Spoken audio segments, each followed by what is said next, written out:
Ronquidos de Michael Rosen.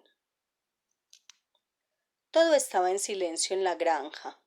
Perro estaba dormido. Gato estaba dormido.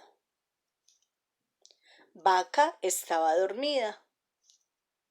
Oveja estaba dormida. Cerdita estaba dormida. Y todos los cerditos también. Todo estaba en silencio hasta que...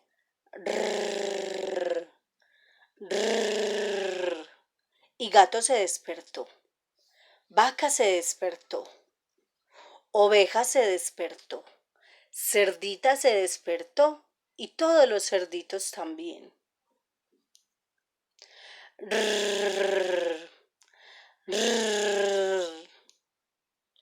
Era tan ruidoso que nadie podía dormir, ni gato, ni vaca, ni oveja, ni cerdita, ni todos los cerditos.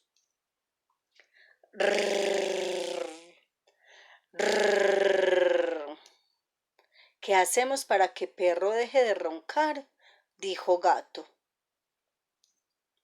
Ya sé, dijo Vaca, y Vaca se acercó a Perro y ¡ach!, estornudó en la oreja de Perro.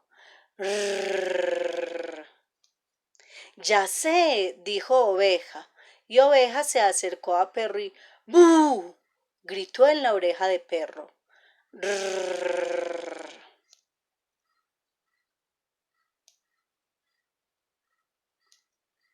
Ya sé, dijo Gato, ¿por qué no le cantamos?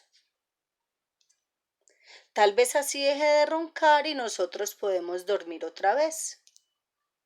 Entonces Gato hizo miau y Vaca hizo mu y Oveja hizo be.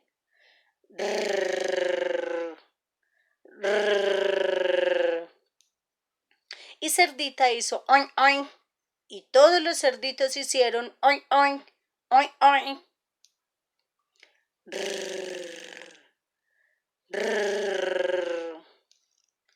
Luego, al salir el sol, Gallo se despertó y cantó ¡cucurucú!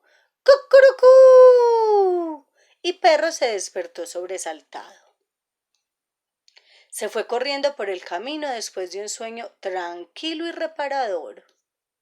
Pero Gato y Vaca, y Oveja y Cerdita, y los cerditos estaban tan cansados que se quedaron dormidos.